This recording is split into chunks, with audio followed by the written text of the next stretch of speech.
जय हिंद दोस्तों, hi this is Sunil, welcome to zero square. Today we will do question number 1 of exercise 1.3।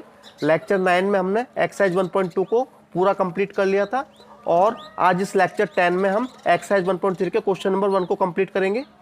Question number 1 है prove that root 5 is irrational number. अब देखो, इस question को हम कॉन्ट्राडिक्शन मेथड से करेंगे। अब कॉन्ट्राडिक्शन मेथड में इसके अपोजिट मान के चलेंगे, जो रेशनल नंबर है उसको हम रेशनल नंबर मान के चलेंगे। ठीक, बाद में जाकर वो हमारे अजम्पशन रॉन्ग प्रूव हो जाएगी। अब देखो, सबसे पहले कॉन्ट्राडिक्शन मेथड के अकॉर्डिंग जो आपका रूट 5 है इसे हम रेशनल नंबर मान के चलेंगे। ठीक है, let us assume on the contrary that root 5 is rational number. अब देखो, जो रेशनल नंबर होता है वो आपका फ्रैक्शन की फॉर्म का होता है। ठीक है, तो इसे हम रूट 5 को a/b लिख सकते हैं। अब जहाँ देखो a और b आपके क्या है, को प्राइम है। ठीक है, ये जो नंबर है आपके को प्राइम है। को प्राइम का मतलब होता है जहाँ कुछ भी कॉमन फैक्टर ना हो, जहाँ एचसीएफ आपका क्या हो 1 हो, वो आपके को प्राइम नंबर होते हैं।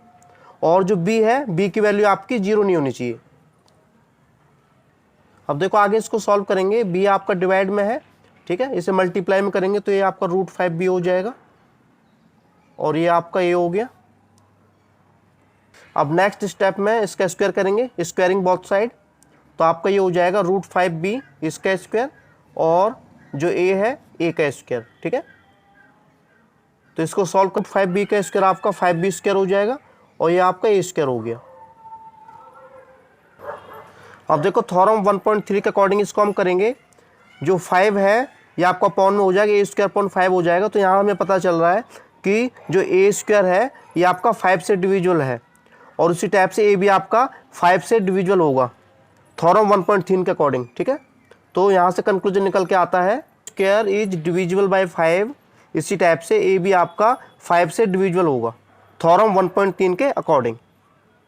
इस हिसाब से a की वैल्यू हम 5c लेके चलेंगे, तो a is equal to 5c, जहाँ आपका c कोई इंटीजर है। तो आपका ये फर्स्ट कंक्लूजन हो गया। अब देखो, a की वैल्यू जो 5c है इसको हम पुट करेंगे इस इक्वेशन में। ठीक है, अब देखो, पुट करने पर देखो a की वैल्यू 5c यहाँ पुट करेंगे तो ये आपका 5b स्क्वायर है और a की वैल्यू आपने 5c यहाँ पुट की तो ये आपका हो गया 5c इसका होल स्क्वायर। अब इसको सॉल्व करेंगे 5b स्क्वायर। अब देखो, 5c इसका होल स्क्वायर ये हो गया हमारा 25c स्क्वायर। अब 5 से इसको कैंसिल आउट करेंगे, ये 5 पे जाएगा तो b स्क्वायर की वैल्यू आपकी होगी 5c स्क्वायर। अब देखो, इस इक्वेशन से क्या कंक्लूजन निकलेगा। अब देखो, इस इक्वेशन से हमको क्या पता चल रहा है, जो b स्क्वायर है ये आपका 5 से डिविजिबल है। तो उसी टाइप से आपका जो b है ये भी 5 से डिविजिबल होगा थ्योरम 1.3 के अकॉर्डिंग।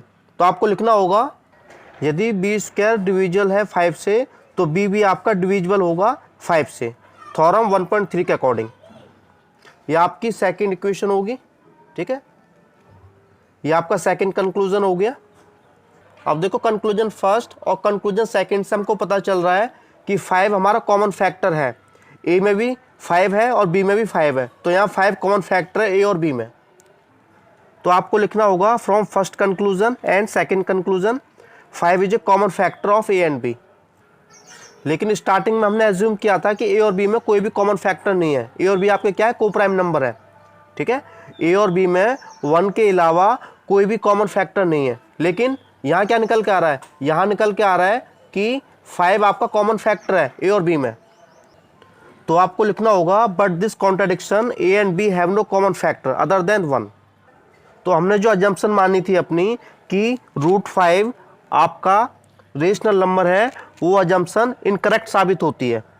तो आपको लिखना होगा our assumption is incorrect, hence root 5 is an irrational number. तो मैं उम्मीद करता हूँ कि क्वेश्चन आपको अच्छी तरह से समझ में आ गया होगा।